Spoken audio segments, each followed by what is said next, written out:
Ty afatra apetrako aminareo ty dia hoanareo mpitarika eto. Ho an'ny malagasy zay samy mieritreritra n'izany.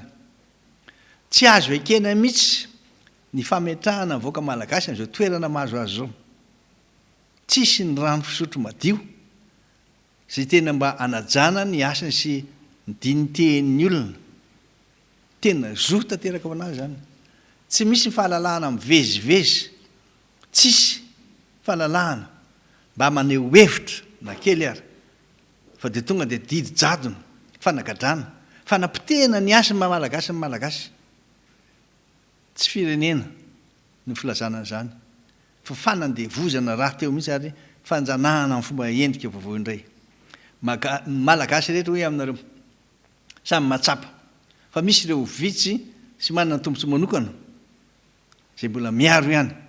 Hitsangantsika, hosa isika, ary dia ty ilaza aminareo fa manana paikady vaovao, anova tanteraka mihitsy ny zavatra misy eto, ary mbola averiko aminareo ihany fa zay andro rehetra sisa iainako menan'Andriamanitra tena anaovako izay fomba rehetra ampandrosoana an'ity firenena ity, ary anana n'izay flexibilité na ny fanetrehetena raha ilainy zany a, mba hahafahantsika mampiseho indray fa tsika mpitarika anie no tsy maintsy mampiseho mivoaka, mampiseho andreo malagasy zay tena mahazo azy. Ianareo zao manatrika mijery azy zao dia samy mikanjo, samy manao kravaty mena, samy mijery, samy montina be, fa raha mahita ny olona tena mahita malagasy maro anisa 520 isan-jato nareo, nasaka mihitsy ny ranomasy mahita an'izany hoe mba krisimasy ny andro.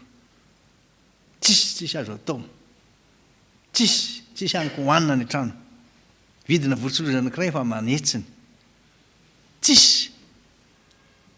Mba sendra nandalo tany Antsirabe aho, nidina nankany Antsirabe tamin'ny larobia alohan'ny krisimasy mba hijery ny olona any, fa tsy manan-kaniko hohanina le olona, tsisy.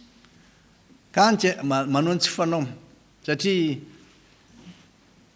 rebireby ny sasany, avilivily ny sasany, dia migadra tsy fidiny fotsiny.